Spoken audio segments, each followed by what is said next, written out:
Good morning everybody, Car Biker here.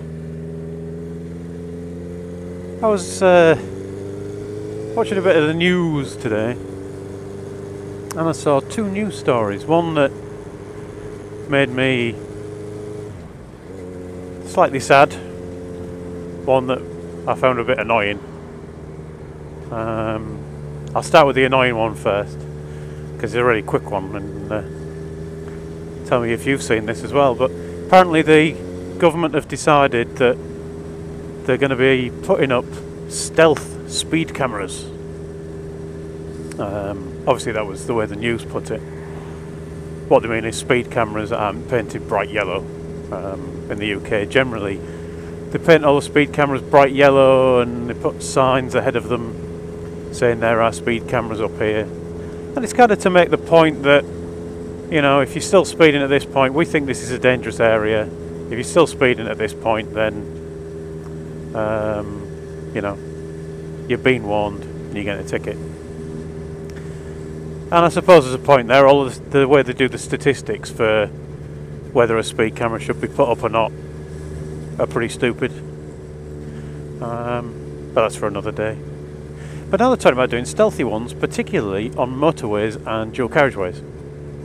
So the idea is they won't be painted in bright colours, they won't be obvious at all, they won't be signposted. They'll just be in gantries above motorways, that kind of thing.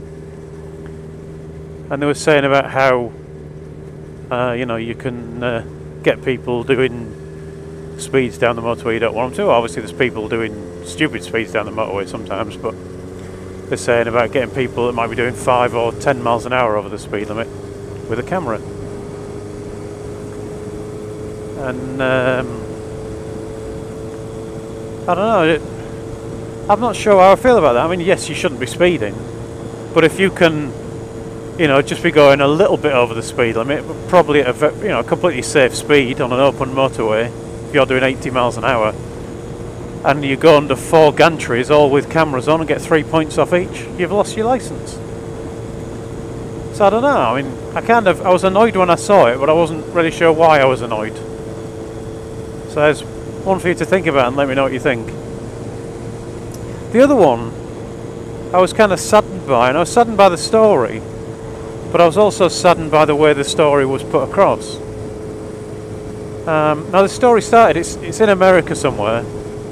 A lot of these things seem to start in America. I don't know what it is. They stick a news story on at the end of the news that we think's funny, and it's about people a long way away, so we don't have to care, seems to be the attitude. But it was about some grave diggers in America. And the grave diggers in America are trying to change the rules on where people can be buried. Not so they can be buried under trees or in rolling pastures or anything like that. Not so they can be in cardboard boxes rather than oak or pine. But it was all about saying, apparently there's quite a thing in certain places in America where whole families like to get buried in the same place. So not just in the same cemetery, but in the same grave or the same plot, I should say, or in a series of plots all next to each other. And what these gravediggers were saying was that in some cases they're finding that they're having to bury people right in the middle of the graveyard, and these people are obese. I would say morbidly obese, but it's a bit late for that, isn't it, once you're actually getting buried. But they were saying that they're actually starting to bury some people in piano boxes.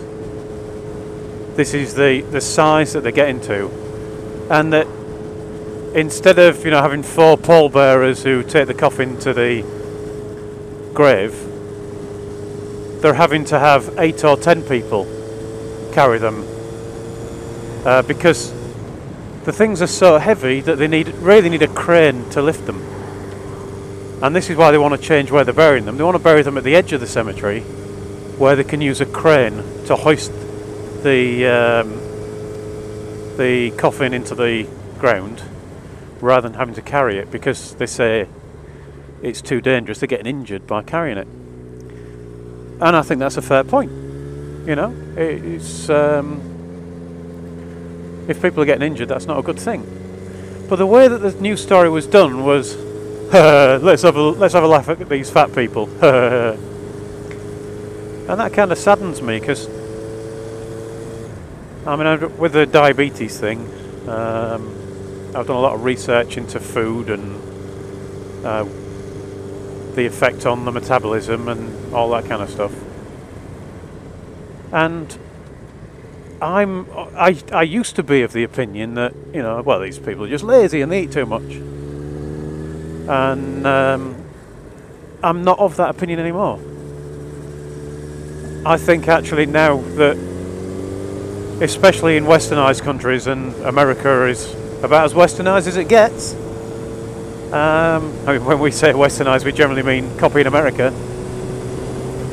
So, especially in westernised countries, we've made our environment toxic. We've made our food toxic.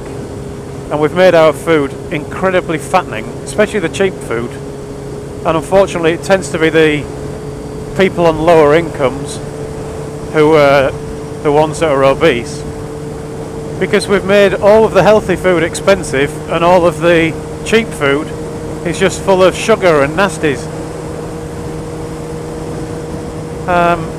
And that gives you the double whammy, because you end up with food that is cheap, so it's the only stuff you can afford, or it's quick to cook, so therefore it's going to be the cheap stuff that's full of junk, and it's got to be quick to cook because we've forced people into these positions where you've got to take 2 jobs and both parents have got to be working just to bring up your kids, just to be able to afford to put food on the table, because the big companies like keeping the money for themselves and don't like paying you a living wage anymore.